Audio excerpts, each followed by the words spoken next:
दोनों हाथ चलाओ। हाँ, 1 2 3 4 5 6, ध्यान से 7, दोनों हाथ ऊपर करके 8 9 10 जी हैं जो हाई ग्रेड फीवर करके हमारे पास अमेठी से आए, संजय गांधी इंस्टीट्यूट से। डॉक्टर साहब क्या कंप्लेंट्स थी इनकी ऑन एडमिशन? ऑन एडमिशन इनकी कंप्लेंट्स थी कि इनको फीवर आ रहा था 10-11 दिन से। हाँ। डिफिकल्टी थी चलने में, वॉकिंग में 3-4 दिन से। हाँ। स्पीच जो है स्लरी थी। हाँ। 2 दिन से नोजिया था। हाँ। वर्टिगो था। हाँ। वॉमिटिंग के एपिसोड्स थे, 7-8 एपिसोड्स पर डे हो रहे थे। हाँ।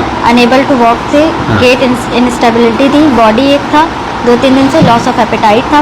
कॉन्स्टिपेशन था। तो इतनी सारी चीज़ें एक 22 साल के व्यक्ति में क्यों होंगी? तो दिमाग में एक डाउट आता है कि बुखार आया और हफ्ते भर में एक यंग लड़का जो चल फिर रहा था, अपनी एक्टिविटीज़ खुद कर रहा था, एकदम से डाउन हो गया, है ना?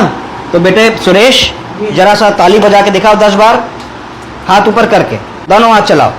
हाँ, 1 2 3 4 5 6, ध्यान से 7, दोनों हाथ ऊपर करके 8 9 10।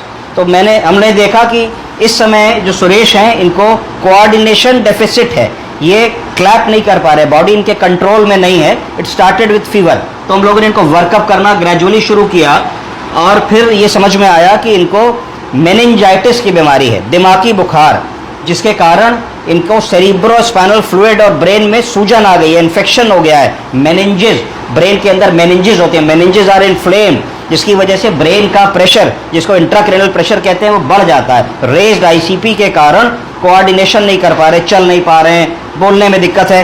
कैसे हो बेटे? ठीक है सर। नाम बताओ। सुरेश कुमार। कहाँ रहते हो? अमेठी। देखिए क्लैरिटी नहीं है इनकी स्पीच में, है ना? पर कल के मुकाबले ही इज बेटर। तो अब हम लोगों को इनको क्या ट्रीटमेंट देना है? हम लोगों ने देखा कि जो ये इन्फेक्शन है ब्रेन के मेनिंजेस में, ये बैक्टीरियल ओरिजिन का है, ये वायरल ओरिजिन का है, ट्यूबरकुलर ओरिजिन का है या फंगल ओरिजिन का है। तो अगर मान लीजिए ट्यूबरकुलर ओरिजिन का है तो उसको टीबीएम कह देंगे, ट्यूबरकुलर मेनिंजाइटिस, तो आपको एटीटी का इलाज शुरू करना पड़ेगा। अगर वायरल ओरिजिन का है तो एंटीवायरल ट्रीटमेंट दे देंगे। अगर बैक्टीरियल ओरिजिन का है तो फिर एंटीबायोटिक से आप इनको ट्रीट करेंगे।